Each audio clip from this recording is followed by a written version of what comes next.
यह मंच पर चढ़ करके हम लोगों को मदर और सिस्टर्स का सम्मान दिया है। बहुत बहुत धन्यवाद दिया और कहा धन्य है स्वामी जी। कहा हे सितंबर वास्तव, this water can from the zero and at last merge into the zero। यह संसार जीरो से बना है, जीरो में आकर के समा गया है। संसार जीरो है, संसार शून्य है। जैसे शून्य में आप समाते हैं, जैसे ले लीजिए प्याज को लीजिए, प्याज के छिलका को छीलते छीलते जब खत्म हो जाएगा, अंत में क्या मिलेगा? कुछ मिलेगा? शून्य। जिसको आप शून्य कहते हैं वही सब कुछ है। जिसको आप शून्य कहते हैं वही सब कुछ है। एक मूंग का दो फल, दाल को लीजिए एक मूंग का। अब मूंग को देखिए, जहां आप दोनों दाल को अलग करते हैं, भीतर में कुछ मिलता है? कुछ नहीं मिलता है, शून्य रहता है। वही शून्य में बीज अंकुर होता है। जिसको आप कहते हैं कुछ नहीं है, सब कुछ वही है। इसीलिए यह संसार जीरो है और जीरो में ही आकर के समा गया है। बहुत जोरों से ताली बजी और एक माता जी उठ करके स्वामी विवेकानंद जी से कहा, स्वामी जी मैं आपसे शादी करना चाहती हूँ। कहा सुनो, मैं साधु हूँ, तुम शादी करना क्यों चाहती हो? कहा स्वामी जी मैं आपसे ऐसा पुत्र को पैदा करना चाहती हूँ। कहा सुनो, पुत्र चाहिए, पात्र की जरूरत नहीं है, पुत्र चाहिए ना। हम तुम्हारे गोद में बैठ जाता हूँ, तुम मुझे पुत्र मान लो, मैं मन में मान लेता हूँ। अरे हमारे ऐसा पुत्र मिलेगा कि नहीं मिलेगा पता नहीं है। बहुत खुश हुआ अमेरिकनवासी और कहा हे अमेरिकनवासियों, उत्तिष्ठत जागृत प्राप्त ब्रह्म बोधत श्रेष्ठ धारा का व्यत्यारूप बदलते कब्जों बदलती हो। अज्ञान से जागो और श्रेष्ठ पुरुषों के जाकर के ज्ञान प्राप्त करो। जिस तरह छुरे की धार तीक्ष्ण उत्तर होती है, तत्व उस मार्ग को वैसा भी लोग बताते हैं। यह रास्ता कैसा है? छुरे की धार की तरह बड़ी कठिन मार्ग है। इस मार्ग पर चलना साधारण नहीं है। सितंबर वासियों सुन करके दर्द रह गया और स्वामी जी ने कहा, if the mother is placed and the father, that child is a very good child who lives her works to his pleasure. जिस पुत्र से माता पिता प्रसन्न रहते हैं, उस पुत्र से भगवान भी खुशी रहता है। माता पिता को सबसे प्रथम खुश रखना है। यदि माता पिता प्रसन्न रह जाते हैं तो भगवान भी खुशी रहते हैं। स्वामी जी ने कहा, we made such education in which our character is formed, the power of the mind increases, developed and the man can stand on it। हे ईश्वर, मुझे ऐसी शिक्षा दीजिए जिसमें चरित्र का बोध हो, बुद्धि का विकास हो, मन की शक्ति बढ़े और मनुष्य को पैरों पर खड़ा हो सके। भगवान से हर हमेशा प्रार्थना कीजिए, हे भगवान मुझे अच्छा बुद्धि हो, बुद्धि नहीं हो, हर हमेशा परमात्मा से प्रार्थना करते रहिए। सिकंदर ने बहुत बड़ा ऊंचा दर्जा दिया था स्वामी विवेकानंद जी को। तो यह ज्ञान है। जब तक हम सत्संग नहीं करेंगे तो ज्ञान होगा नहीं होगा। ज्ञान सत्संग की बड़ी मुख्यता, बिल्कुल सत्संग ज्ञान नहीं हुए कर लो जतन हजारों जतन कीजिए, लेकिन सफल नहीं होगा। जब तक आप सत्संग नहीं करेंगे तो ज्ञान नहीं होगा। केवल सत्य सुने ये प्रेम देवी दत्त सप्तमस्ती नस्ती हारेगी नमस्ती वेद्य भूतेषु भूतेषु विदित धिया प्रतिष्ठानकार वेदा भवन्ति। अभी जन्म में जन्म को तोड़ दिया तब तो ठीक है, अभी जन्म में जन्म को नहीं रहना तब तो बड़ी भारी हो रही है। बुद्धिमान लोग समस्त प्रॉब्लम नष्ट करके इस लोक से जाकर मर अमर हो जाते हैं। मनुष्य शरीर परमात्मा ने दिया है, अभी मनुष्य शरीर पा करके अभी जीवन में आपने ब्रह्म को जन्म लिया तब तो मनुष्य शरीर आपका सफल हो गया। अभी मनुष्य शरीर में परमात्मा को नहीं पहचान सके तो मनुष्य शरीर जन्म लेना बेकार है, तब आप सार्थक में चले जाएंगे। जब तक आप सत्संग नहीं करेंगे तब तक यह ब्रह्मत्व को आप प्राप्त नहीं कर सकते। इसलिए मनुष्य शरीर परमात्मा दिया है, भक्ति कीजिए।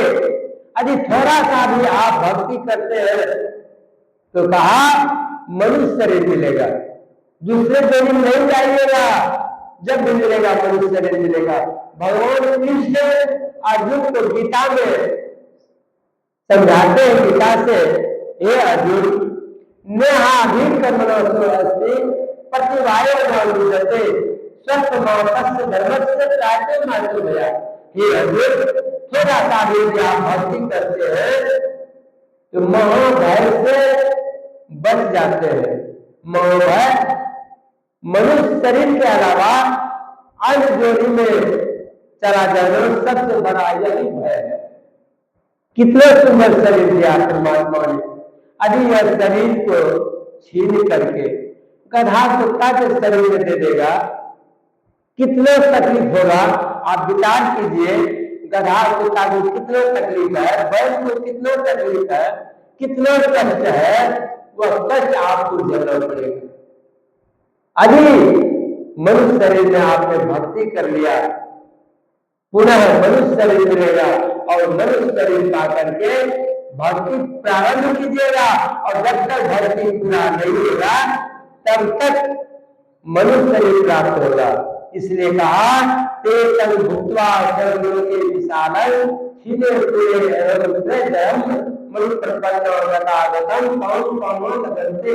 जब तक पुण्य का पूंजी रहता है तब तक स्वर्ग निर्माण होता है।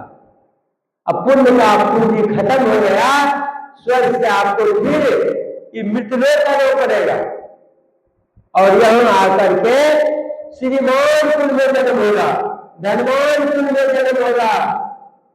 अब फिर से आप सत्संग करेंगे। जब तक सत्संग आपको पूरा नहीं होगा मनुष्य शरीर में आना और जन्म लगा रहेगा।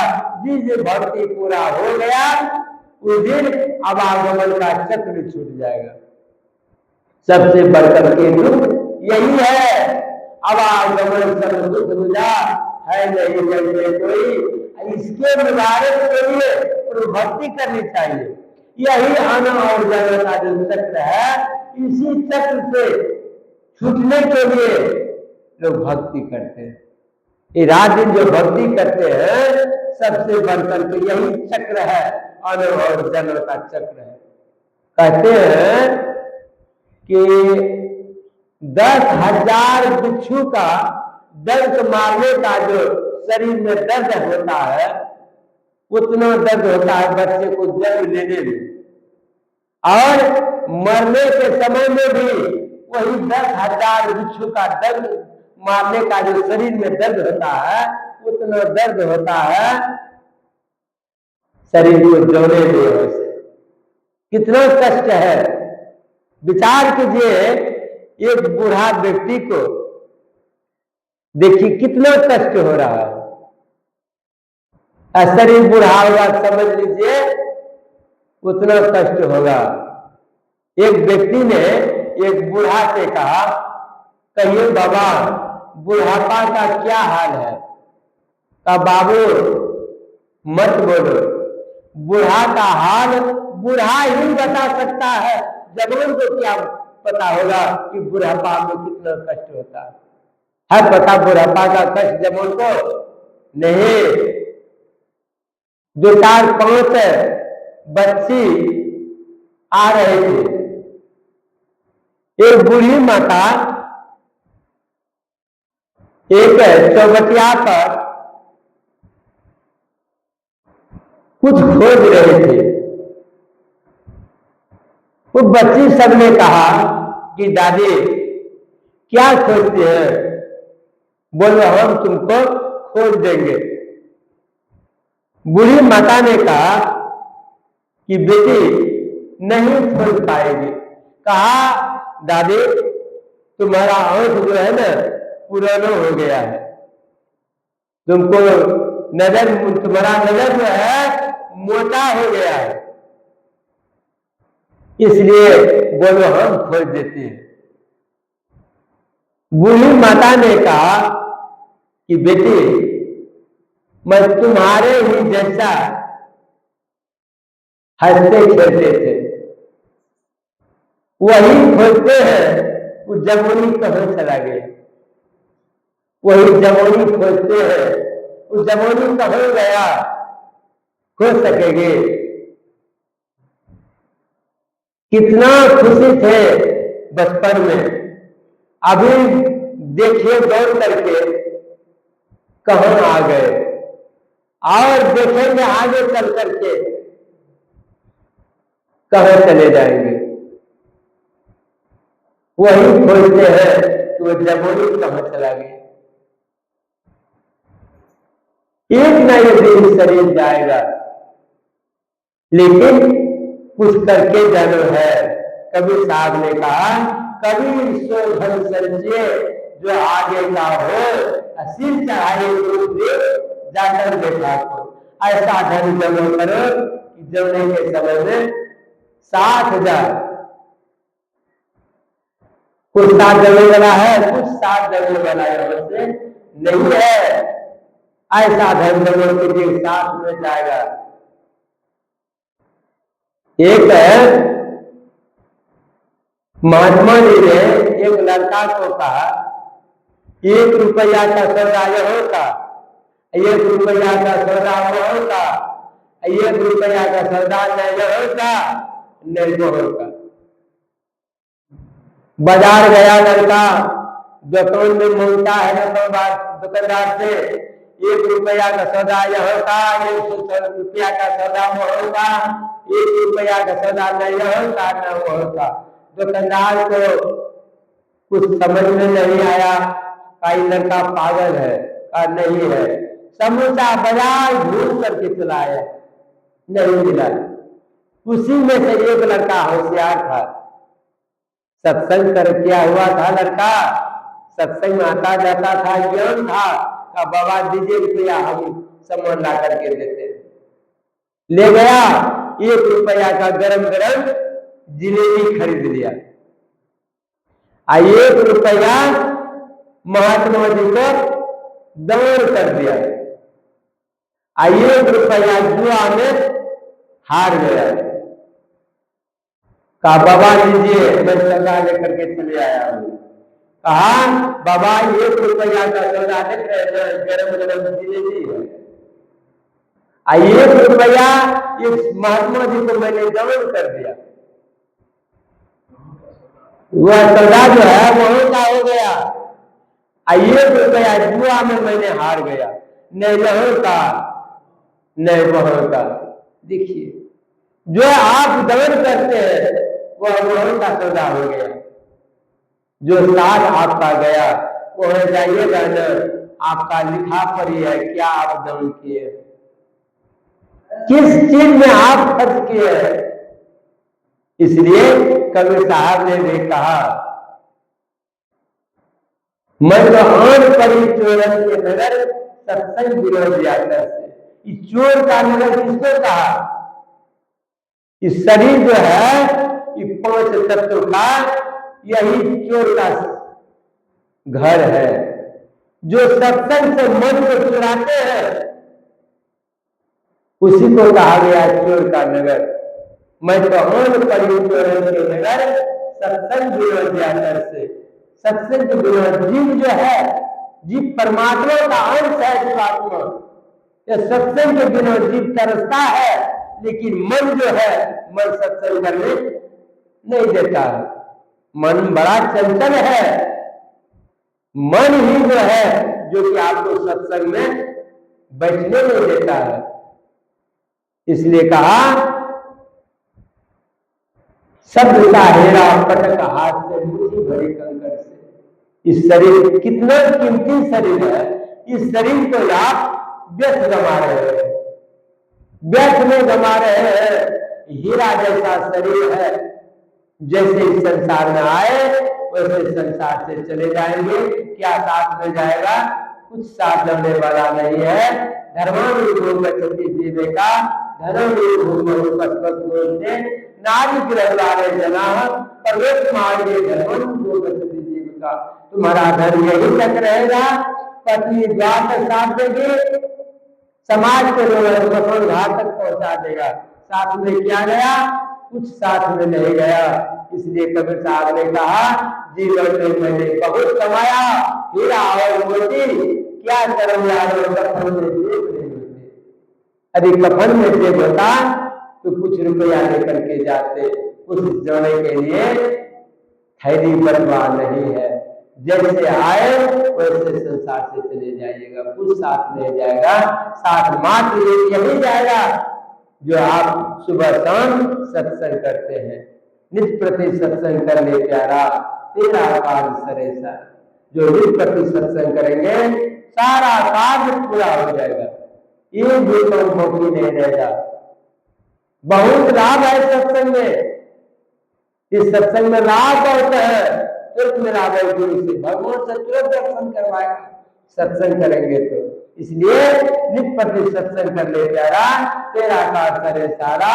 साज कार्य को निर्णय करके धर चेतन धारा, धर चेतन धारा पुण्य के पारा, दर्शन द्वारे का ज्योति जगी लावे, अति सुख पावे शब्द सहारे। सारा कार्य यदि करेंगे, हम सत्संग भजन करेंगे, आपका अंदर वो प्रकाश होगा, ज्योति जगी जावे, अति सुख पावे। सुख के भंडार में आप चले जाइएगा, अति सुख पावे शब्द सहारे का। यही आप लोगों का याद साथ चीज कहा। बोलिए महाराज जी जय।